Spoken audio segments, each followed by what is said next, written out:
اعوذ باللہ من الشیطان الرجیم پناہ مانگتا ہوں میں اللہ کی شیطان مردود سے۔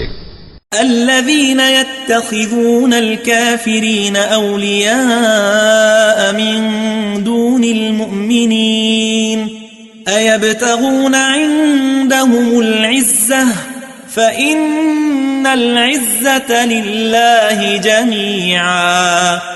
وہ جو مومنوں کو چھوڑ کر کافروں کو دوست بناتے ہیں، کیا یہ ان کے ہاں عزت حاصل کرنی چاہتے ہیں؟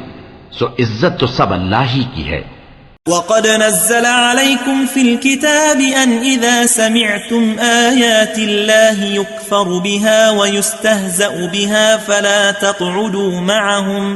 فَلَا تَقْعُدُوا مَعَهُمْ حَتَّى يَخُوضُوا فِي حَدِيثٍ غَيْرِهِ إِنَّكُمْ إِذًا مِثْلُهُمْ إِنَّ اللَّهَ جَامِعُ الْمُنَافِقِينَ وَالْكَافِرِينَ فِي جَهَنَّمَ جَمِيعًا۔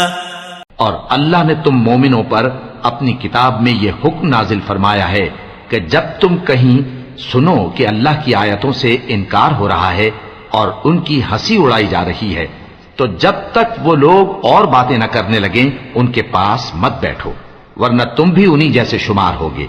کچھ شک نہیں کہ اللہ منافقوں اور کافروں سب کو دوزخ میں اکٹھا کرنے والا ہے۔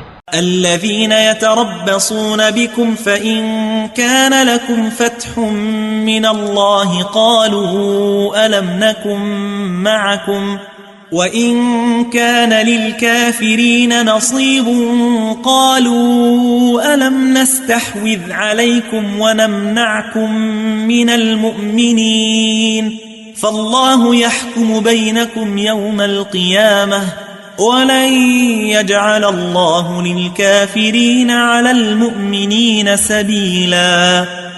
جو تم کو دیکھتے رہتے ہیں، پھر اگر اللہ کی طرف سے تم کو فتح ملے تو کہتے ہیں کیا ہم تمہارے ساتھ نہ تھے، اور اگر کافروں کو فتح نصیب ہو تو ان سے کہتے ہیں کہ کیا ہم تم پر غالب نہیں تھے اور تم کو مسلمانوں کے ہاتھ سے بچایا نہیں۔